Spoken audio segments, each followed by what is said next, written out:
This is Sybert signing into Kane's Wrath on the map Tournament Odyssey for this 1v1 in the north, playing as the purple Zocom. This is Dimitri. And in the south, playing as the pink GDI. This is Rex. Rex versus Dimitri, but perhaps more importantly, GDI versus Zocom. Always love seeing a matchup that's a little bit unusual, but also, you know, because of the mirror tournament that I covered recently, I feel like I've been seeing a lot of Zocom, even though the mirror tournament was actually a couple of months old by the time I covered it. So I feel like I've been seeing a lot of Zocom, but there probably hasn't actually been a lot of Zocom recently. Scouts coming in for both players. They're going to get their eyes on what the other player is doing. They're going to get a little sneak preview of what is coming later in this game. Like many of you may be getting sneak previews of what you're getting for Christmas because it's the end of the year. So Merry Christmas, Happy New Year. And if you don't celebrate those things, well, I guess Happy December. You know, like happy Monday or Tuesday. Have a good time regardless. But otherwise, Merry Christmas and a Happy New Year to you. But we also have the most annoying thing sometimes to deal with, which is riflemen inside of foxholes. I am glad that both players are doing this to each other, so they're both getting a taste of the medicine. One of those things that's always annoying to deal with and is always, almost always, a good idea for you to do. If you are a player, you're playing GDI, incorporate this into your game. You should always have a goal, if you're playing one of the GDI factions, to have at least one foxhole with one rifleman inside of it, keeping an eye on your opponent's main base. Something like this is great. Attack a power plant, get vision on the war factory. You can also see the MCV timing, all of those sorts of things. That is what you want to do. Let your pit bulls get out there and know what they're moving into, so you can see what is coming in the future. And of course, that's what both of these players are doing. That's what pretty much all good Kane's Wrath players do. In the meantime, we're seeing ourselves a refinery into a double war factory for Rex. So he now has two war factories pumping out those pit bulls. And it's GDI v Zocom, but that doesn't mean we won't get to see a ton of pit bull spam, because we always get to see lots of pit bull spam when there is GDI factions on both sides of the map. It is just a very common thing to see. Harvesters taking some damage, riflemen getting jumped on in every direction, and an extra engineer as well. Maybe for the defensive tower, maybe for something else. But for now, the harvesters are being kept safe on both sides of the map. The economies are neck and neck with each other. About 1,000 credits total resources gathered separates these two players. And it looks like, based on this harvester's trajectory of way the heck over here, that harvester may have indeed been auto-harvested or auto-rallied somewhere in the wrong direction. It happens from time to time. Engineer does get spotted. The rockets coming close to an impact, but ultimately not catching that engineer. I'm guessing that Dimitri saw, or Dimitri, I guess, has a second engineer that just got sniped. So unfortunately for Dimitri, he will not be able to grab that defensive tower. But he had two engineers, one hoping to grab each one of the defensive towers, and Rex has stopped at least one of those. Rex, by the way, double refinery at the natural expansion now up and running. And there is a command post, but no AP ammo is there, and no AP ammo is on the way. So that will potentially be a problem for Rex. Mass pit bull from both players. They are believers in one unit and one unit alone. AP ammo nearly done on the other side of the map, so we'll see if that ends up playing a part. Of course, when you're Rex, if you're going for this many pit bulls, AP ammo is not essential right out of the gate.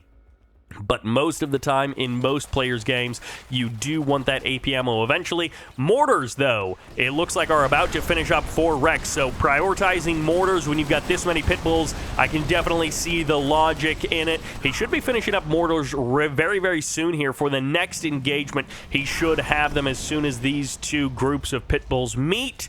One side will have extra guns, and the other side will have potential hammerheads to support or to go on a backstab mission on the other side of the map looking for kills. Tier 3 is up for both players. Mortars have finished, and our mortars on the way. It looks like, yes, indeed, they are. Mortars, 30-second upgrade, so pretty quick to research. Not one of the longer ones, but it's definitely not one of the shorter ones either. Mammoth Tank moving its way across the map. Of course, one player has railguns, the other player does not. Dimitri is going to have to win this fight with his aircraft and maybe with his pit bulls as well, since the pit bulls should be pretty evenly matched now that it's mortars on both sides. However, not often do you see Mammoth Tank versus Hammerheads, and in this case, the Hammerheads are going to cut across the map. They're going to be looking for those upgraded power plants, and they will be able to knock the power down for a little while, and there's a second upgraded power plant here as well, so they can keep the lights off for a good long time, force a lot of buildings into that offline power mode if that is what it comes to, and Pitbull's going to be rocking up to protect this MCV. Rex has decided to back off from the front line because he wants to deal with these Hammerheads, and the Hammerhead's not really getting any super valuable targets. Don't move any further! Ooh, Dimitri. Oh, actually, all of the Pitbulls dumped all of their rockets into one target, so that actually kind of worked out. The Mammoth Tank as well auto-spread its rockets across those Hammerheads. Orca Strike coming in. Will it tag the MCV? Yes, it will.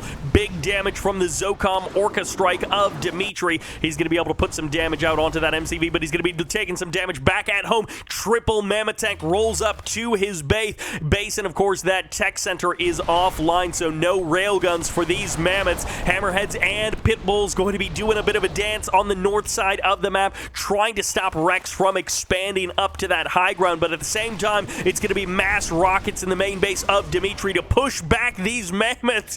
3 mammoths versus all of those rockets. Their only hope is to crush the rockets, and it looks like it is a Marv going for the Marvist for Rex. He is keeping his economy looking hot with plus 16k per minute, courtesy of that Marv, not courtesy of his harvesters or his refineries.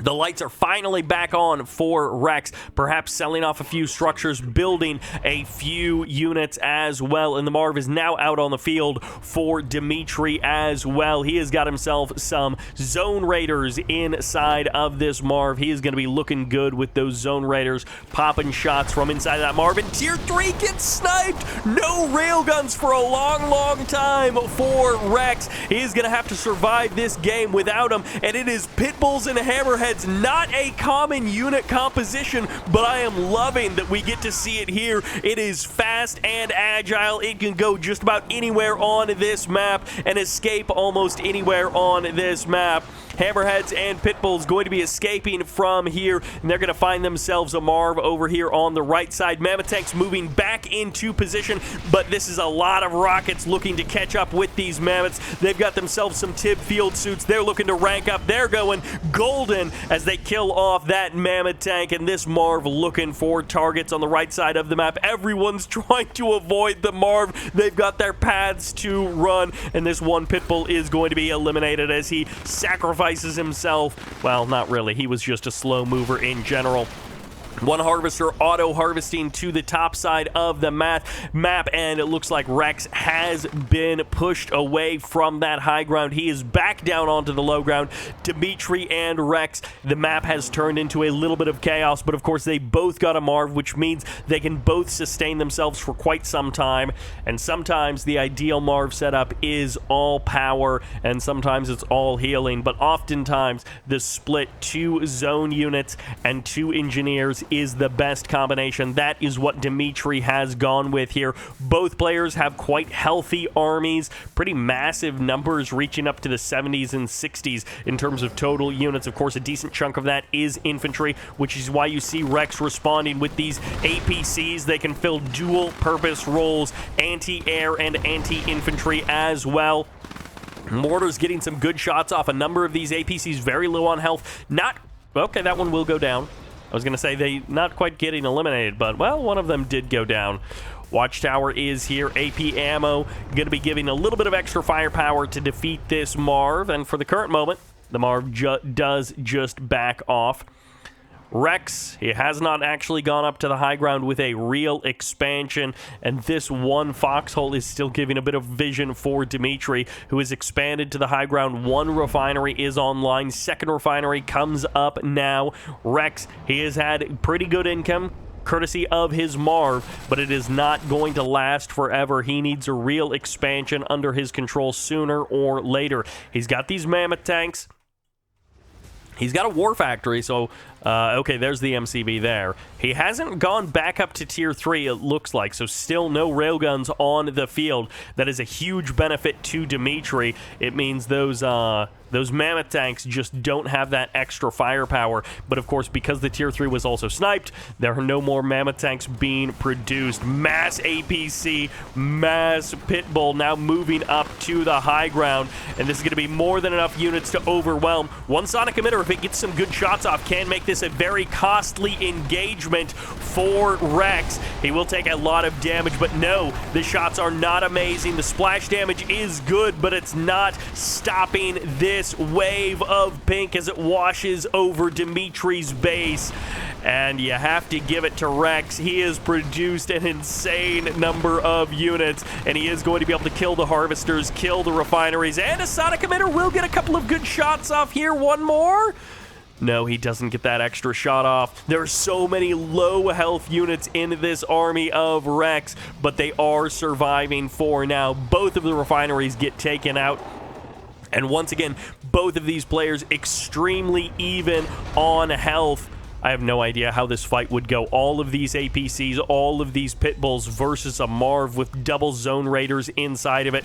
That is truly one of those fights for the ages, but this Marv has virtually no support. It's up against a whole bunch of rockets, even one of them fully heroic. Slingshots now showing up. They're going to be able to shred those hammerheads, and they're going to be able to go for the crush on the infantry. So many rockets getting flattened, and those slingshots just murder those hammerheads. Everything explodes. The Marv survives, and only one of the slingshots goes down. The APC's here to body block for the Marv, here to gun down as many TIB field suits as they can. They'll even get a couple of units on exit here as these slingshots reform their front line. Those hovercraft are just amazing at crushing infantry, running them over. Sonic Emitter here. Rex desperate to get a kill on Dimitri, looking for any angle into the base, but he's just not finding it. The Sonic Emitter having an easy job of cleaning up so many of these latent units, walking slowly across the map. Rex's army falls to pieces, but he's still got power there in the middle. Mammoth tanks and a surviving Marv getting healed up, getting repairs at that war factory, the war factory that has been beaten down but not defeated. And eventually, Rex's army will fall to the power of the mortar, to the power of the heroic Pitbull. Pitbulls clean up that force. APCs and Mammoths strong, but are they strong enough to stand up against all these Pitbulls? More and more APCs swinging in from the left side. Dimitri trying desperately to defend, and he drives right into the mines. Rex baits him hard, and he gets the kill. He gets the kills that matter. Almost every single one of those Pitbulls gets eliminated. The Mammoth tanks getting pushed back. The APCs have all been defeated as the last one explodes. The Mammoths will retreat. Dimitri has pushed back the threat for now. His high ground base re-established. The scan comes in. Rex realizes that he's down 2K per minute in income. He knows that Dimitri has the economic advantage the longer this game goes on. But if this Marv gets up here for Rex, suddenly his economy springs back to life. His MCV is up on the high ground.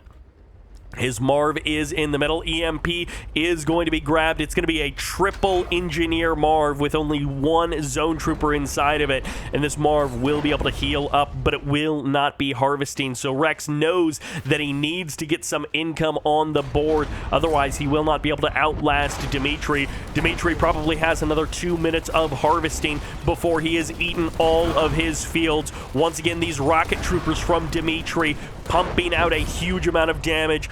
Both players pivoting into so many different classes of units, and immediately kills off this EMP control center. And yeah, you can say it wasn't worth it for Rex, but if Dimitri had let that go, it would have been worth it for Rex. It's always a gamble going for that EMP control center. If your opponent realizes that you've got it, it's a big target for them to aim for. But if they don't realize that you've got it, you've got a big advantage in a couple of minutes. Mammoth tanks moving down onto the low ground. Rex and Dimitri, both of them fighting furiously in this back and forth APC Pitbull Infantry Hammerhead Marv madness of this game. Pitbulls now back in good numbers. Dimitri lost all but 4 of his Pitbulls, and he has built back 10 or 12 of them to join the fight. His total number of Pitbulls for this game is going to be absolutely insane, but so is Rex's. And this one barracks has been producing infantry like crazy. So many rocket squads, so many Pitbulls for Dimitri. He is making use of everything that is not late game Zocom tech. And of course, when you don't have those juggernauts, you don't have those behemoths, you have to do something to win the game, and not letting your opponent get massive juggernaut numbers is key. Dimitri cut down Rex's tech so long ago. Rex got out the Mammoths, he got out the Marv, but he never got out the Juggernauts. He never got that long line of Juggernauts, that high-end tech, and he has been fighting from the low-tech place ever since. And that is good for Dimitri because he cannot match those. He cannot match those Juggernauts. He cannot match that long-range artillery. Neither player have really gotten to those Space Command uplink one-clicks either. They've both just been playing with units, very minor amounts of one-clicks. Firehawk comes in, will bomb out the barracks. Does also signal that, hey, Firehawks are a threat. So Rex will know that. By the way, Rex grabbed both of the tib spikes on the right side of the map, so Rex has been sustaining himself with 4 tib spikes worth of income, which is massive, as you don't have a lot of refineries, you don't have a lot of harvesters, and your Marv isn't Marvisting. Having those 4 tib spikes is huge, and especially denying 2 tib spikes from your opponent. As Dimitri starts to harvest up all of his fields, he's got so little Tiberium under his control that can be quickly and actively harvested, so having no Tiberium spikes is a huge detriment to him. That is a great move by Rex to capture those.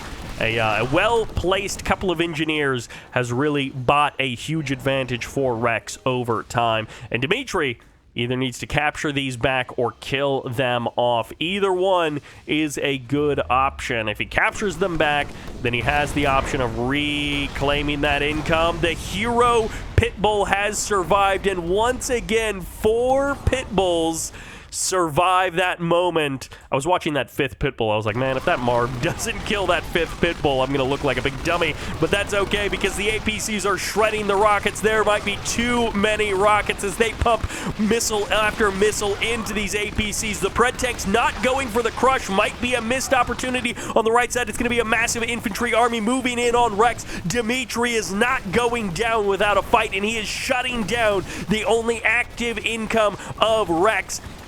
He spotted it with his Firehawks. He sees the weakness and he is going for it. The infantry have been overwhelmed. Rex wins that fight, and the Rockets, they bought as much time as they could, but now the forces of Rex are here on the high ground, and it might even be a base trade from these 2 players. Pitbull's moving in, looking for that MCV, looking for that kill. I'm not actually sure where Rex's MCV has gone. There it is, cutting across to the left side of the map. Meanwhile, on the high ground, it's a little bit too late to pack up. The APCs are here, the Pred tanks as well. There's going to be the laser fence, the last ditch attempt to save it. Dimitri has as many buildings as he has, and probably no more will ever be created for Dimitri. MCV getting targeted down. It will be eliminated. Power plants as well. Whatever he's got here on the map is pretty much it. The MCV, as long as it survives for Rex, he will not be stopped. And the Shockwave Artillery locks it down, but at least he unpacks it so he can repair it, get as much time as possible. Rex and Dimitri racing against each other to try and smash these buildings. Every second counts. Every moment matters as these two race against time to destroy the other one's buildings. Nothing matters. An extra power plant buys you an extra few seconds. Mammoth tanks on guard mode aren't gonna matter if the building falls. And the slingshot's coming back to try and kill off as many units as they can, and Rex gets it. Rex has been defeated. The MCV goes down, and Dimitri gets the kill. That matters. Who cares whose army would have won, because Dimitri gets the kill on the building that matters. Rex has been defeated, and both of these guys neck and neck for so long of this game. And as you can see, their names even mirroring each other as well. Dimitri and Rex, man, these graphs are so incredibly close between the two players.